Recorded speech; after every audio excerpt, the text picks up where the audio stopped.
Welcome to the Beverly Hills Plastic Surgery Podcast for the 300th time.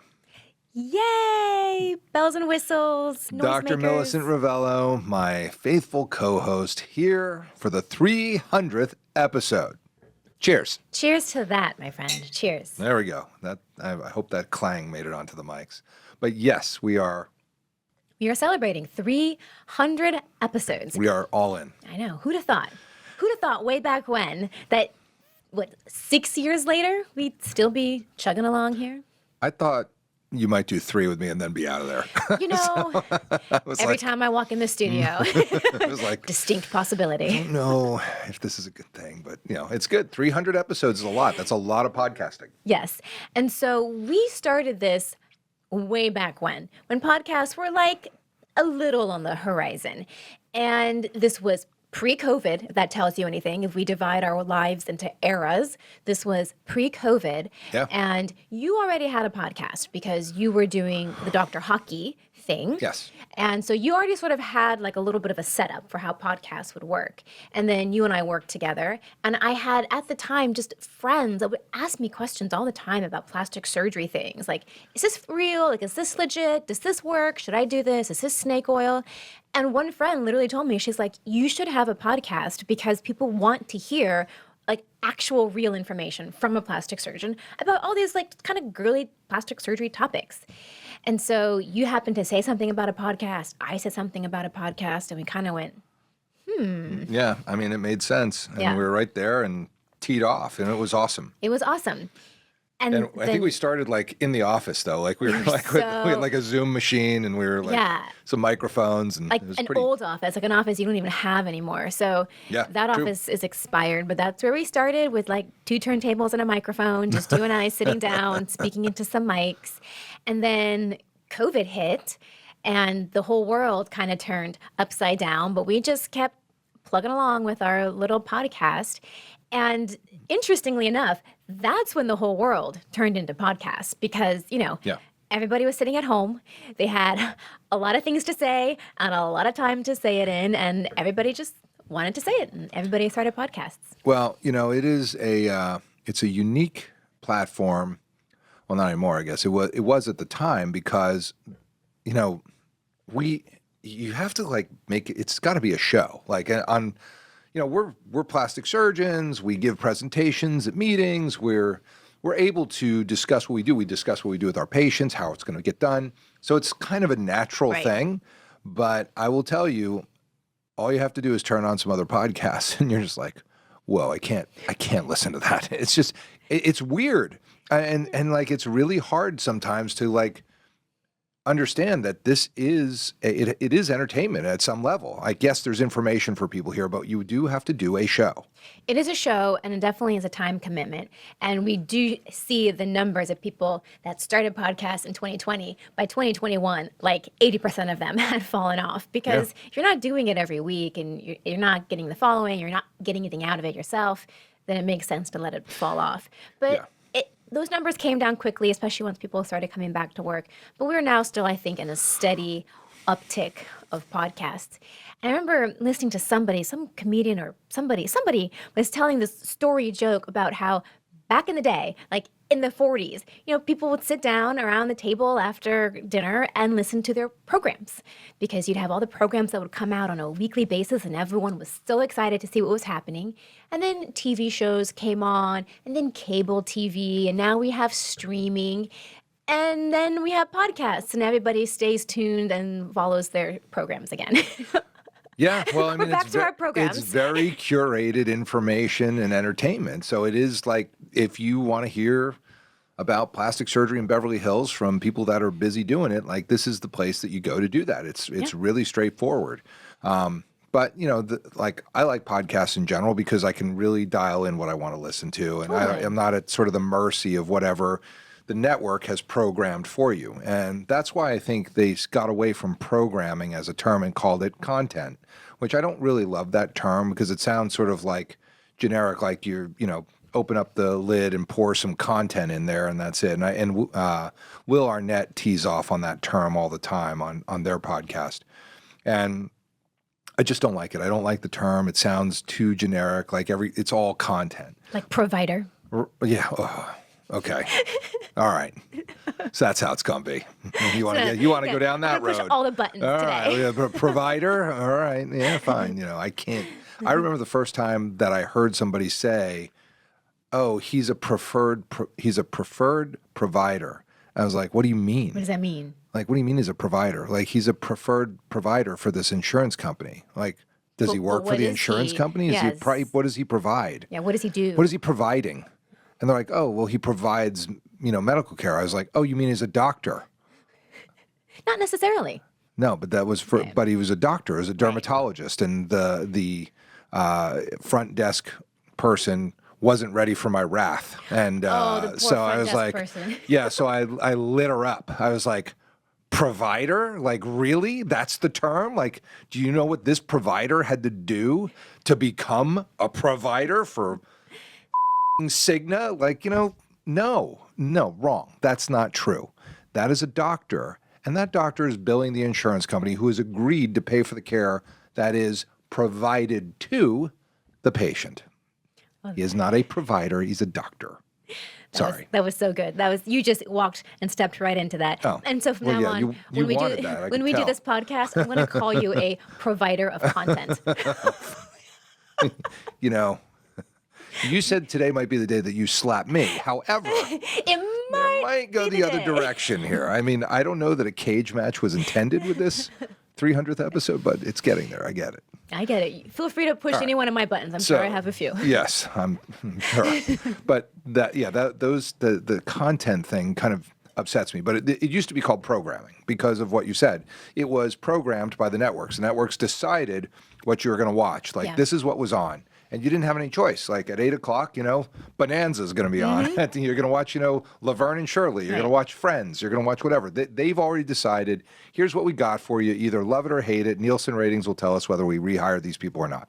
And that was it. Now it's like they don't want to do anything on any kind of network unless the people that they're putting on there have followers, that they're already a proven commodity.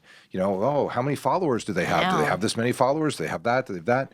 It's all about, getting, programs basically or content, quote unquote, that is kind of got a built-in audience and is, pre-curated for the people that want to see, whoever. If they want to see, the influencer Heather Dubrow, for instance, Heather has this many followers. Like, who's going to watch? Well, she has these people. Well, then, Louis Vuitton's interested in advertising on her podcast or her show or whatever, or Real Housewives.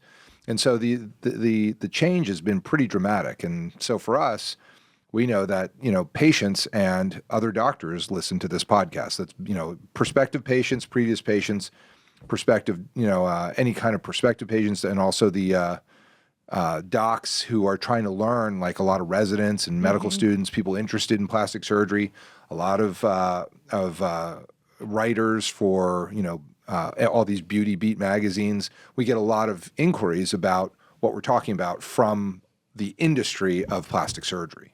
Right, because that's all this podcast was designed to do, was to be a leveling playing field for getting the information out, free of bias. We still don't have any sponsors. So what we're telling you is literally just what we believe and what we practice and what we think. And it's to counteract all the snake charmers out there and the people that are trying to sell you everything under the sun.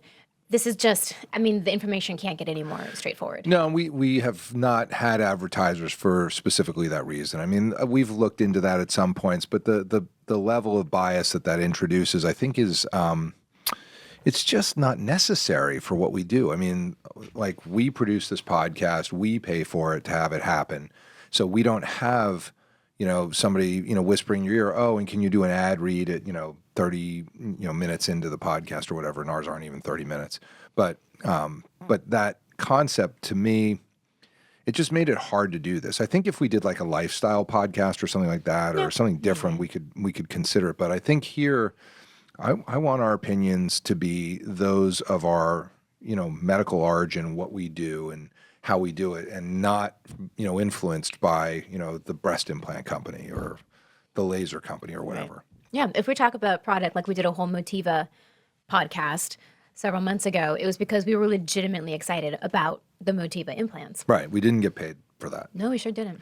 But people liked that podcast, and they learned a lot, and they looked into it. And I know that the Motiva people were pumped about it. Yeah, I think they were like sending it out to other doctors. Well, here, listen to what these people say, because we didn't pay them. They said this without it, which is true. I mean, so I do find that, the podcast is a good sounding board for us to kind of, air it out a little bit on what's going on in plastic surgery, especially things like, the Lindsay Lohan non-facelift, the green juice and chia seeds that she, with water that, I need to that get make the her name look of. so young. See, I would buy that if she advertised it because Totally. she looks great. So I need those chia seeds. She does, but we've talked a lot about, rhinoplasty techniques, deep plane facelifts, endoscopic facelift techniques, and I just had one of my patients send me a video of the operation that she had done. I did this beautiful facelift for her. She looked great. And she's like, oh, I really love it. But, could you just make it a little tighter over here? I said, sure, come on back. She wasn't from here. She's from out of the country. And I said, well, yeah, you could make it a little tighter. I said, but you look awesome. She goes, no, I'm really happy. It looks amazing. But I want it tighter. Tight. Can you make it tight? I just want it tight. Like Goldmember and Austin Powers. Yeah, so she wanted it tighter. And I said, sure, come back. And she said, oh, you know what? I found somebody that can do this for me here. And, no offense, but I'm just going to go, run over to this other country and get it done. I was like, oh, you sure? Oh, I've seen his before and afters. They're amazing. He's so well, thought of. He's friends with people in Beverly Hills that are his buddies, and I have pictures with him having wine on his social media with him. He's so well. He's world renowned. Da da da da da da da. She goes and has it done. Now she has scars that are on her face, on her forehead. Not the endoscopic scar that we talked about. She had some sort of lower lid thing done that has caused her to have now eyelids that are canted inferiorly with ectropion and scleral show. And it didn't, maybe it made her skin a little tighter, which, is fine, but she looks not nice. And that's so sad. I just was like, And she said, I think all of the images are photoshopped. And she started going through it. She's like, I don't look like, I go, would you post me on your social media? Like, she's like, kind of like, going back after this guy. And he's obviously is not going to say anything. I mean, unless he's going to Photoshop her, which he might, who knows? But, it's really like, I think people have to understand, like, it's not, you're not comparing apples to apples a lot of times. It is not just apples and oranges, but it's apples to elephants and apples to, coconuts. And it's really hard in this world to understand who you're asking to operate on you unless you kind of got the insider information. Is this the time to tell our story that we've been holding off on for years because we thought we weren't allowed to tell it? No, we can tell it. I actually told this on another podcast. So yeah, you can. So yes. Yeah, I mean, it's out there, and not only did I tell it on another podcast, but Garth Fisher was on a, and he's a famous, awesome plastic surgeon in Beverly Hills. But he told the story. That's how I was like, I guess it's fair game. But I feel too close to the people because I know the people that are involved in this. So I didn't want to tell the story, but you could certainly tell it because it is a harrowing story. It is a story. So this story came to you actually several years ago, like kind of direct word of mouth, 2 years ago. Direct from the people involved. And at the time, we asked if we could talk about the story on the podcast because it was such a buyer beware story, but they were really hesitant about sharing the story, even without their names included. So we, out of respect, obviously held off. Yeah, I wanted them to come on to the show and tell the story so that people could see that it was real. It was real. So it never happened. But then as you referenced, Dr. Fisher went on to a podcast and told the exact verbatim story. It was exactly the same people. It's clearly the same people. Yeah, the story's out, and so it can be talked about now. Dr. Fisher, of course, being the doctor who was called out by the Kardashians recently for being their plastic surgeon, for doing all of their surgeries. So very legitimate surgeon here in Beverly Hills. So the story goes, there are these three women from the area who wanted to have mommy makeovers. And they kind of looked around the Beverly Hills area and thought these prices are a little bit ridiculous.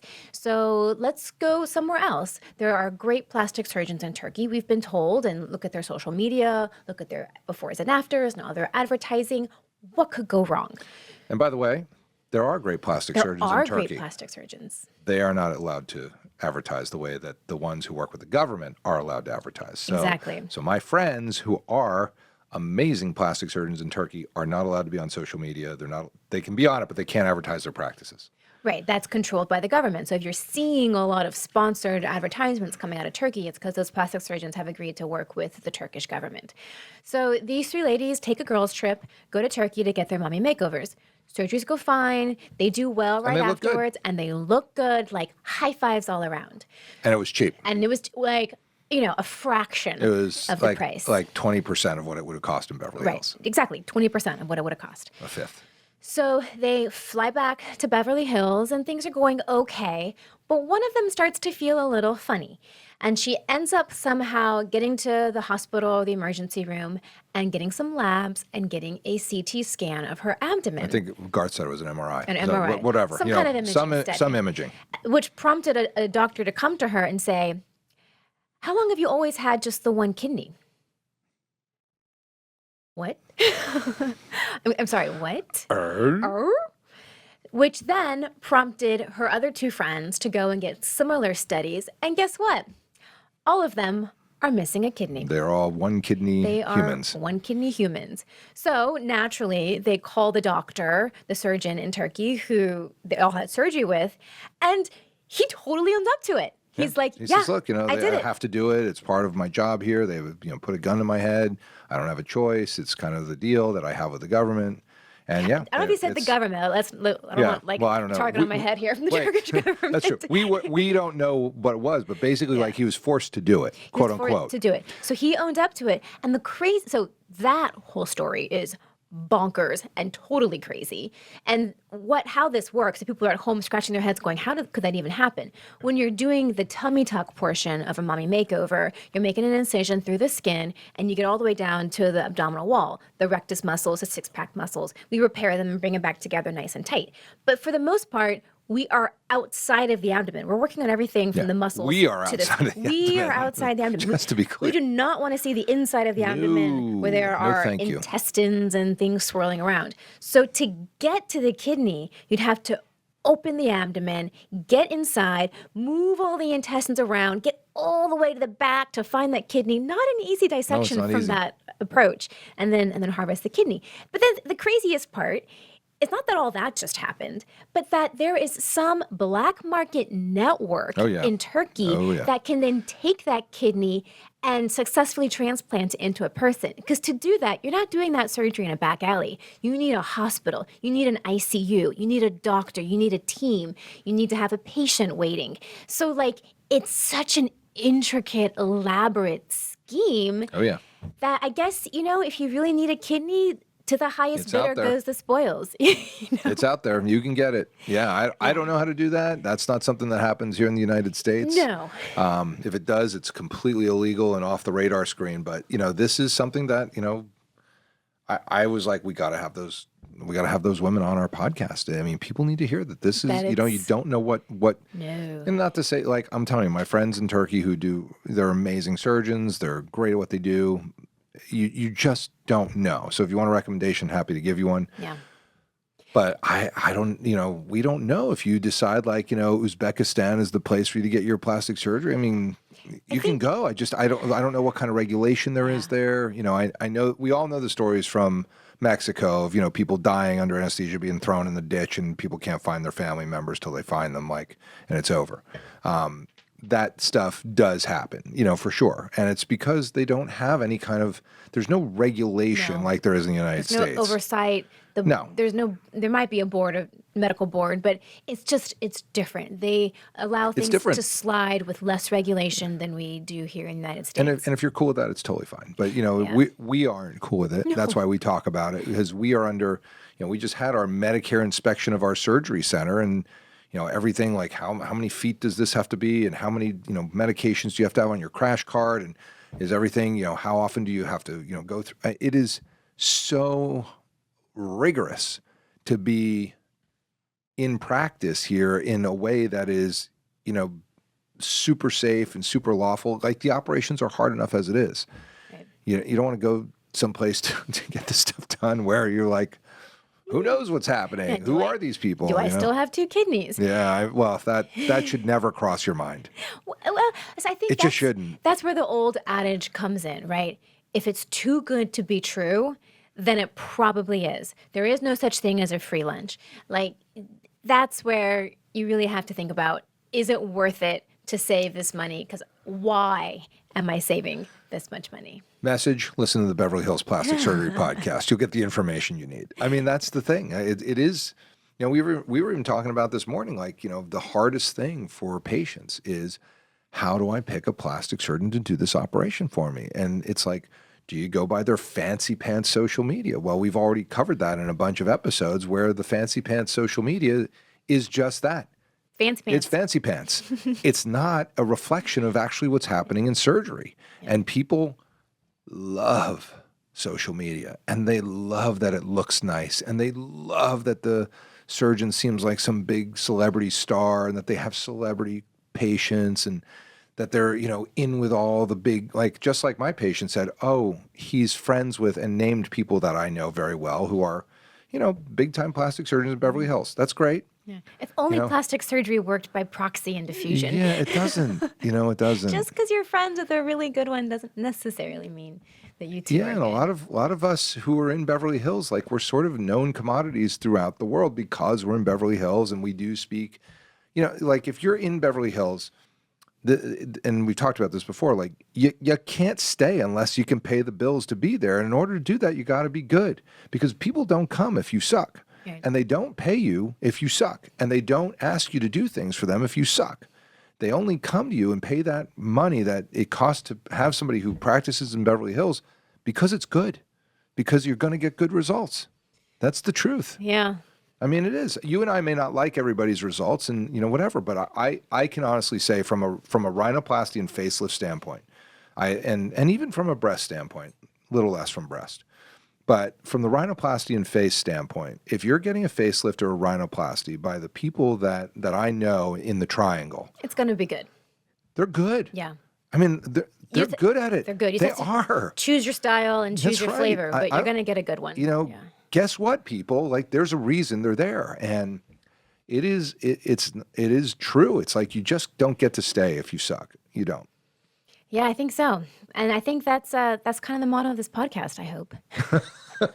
You don't get to stay if you suck. Or maybe we're just talking into a void. I don't know. But no, I think people are listening, and I know they are, because they come back and they say, you were right about that. I really need to look closer. I needed to find that, and they. They do. We do get a lot of patients from this podcast. That is because then they say, well, at least they're not going to bullshit me, which is the truth. Yeah. We're not. We're trying to be as transparent as possible about how it goes and what goes down and how it's going to get done. And then if there are problems, because we always talk about that if there are problems, you need somebody that's going to stand up and take care of you. Absolutely. Which we do. Yes. So I guess everybody should just keep listening. There's more to come. 300th episode. We're happy to be here. We're happy that we did it. There's, I'd like to do 300 more. And that would put us into, that's about 2030. Yeah, I might be ready to retire. No, I'm not. I think I got a couple extra years. I got to get the kids through all their colleges. I was going to say, you still have a few more, you have a decade at least, still tuitions. All right. So maybe episode 900, yes. Then I'll be ready to ride off into the sunset or something, or put me, in the Bahamas for, on a permanent basis. But either way, it's been great doing this. It's been amazing to have you as the co-host. It's been great to discuss all the topics. One thing I do want to do in the future, which we're going to tee off right away with, is we're going to have more guests on this podcast. Yes. And we're going to dive into some topics that maybe we don't do all the time. Like we haven't talked about hair restoration. There are some things that we need to really kind of, bite off and chew on a little bit to give our listeners, the full picture. I would love that. Well, with that said, then more to come. And this is the Beverly Hills Plastic Surgery Podcast, coming to you from the 90210.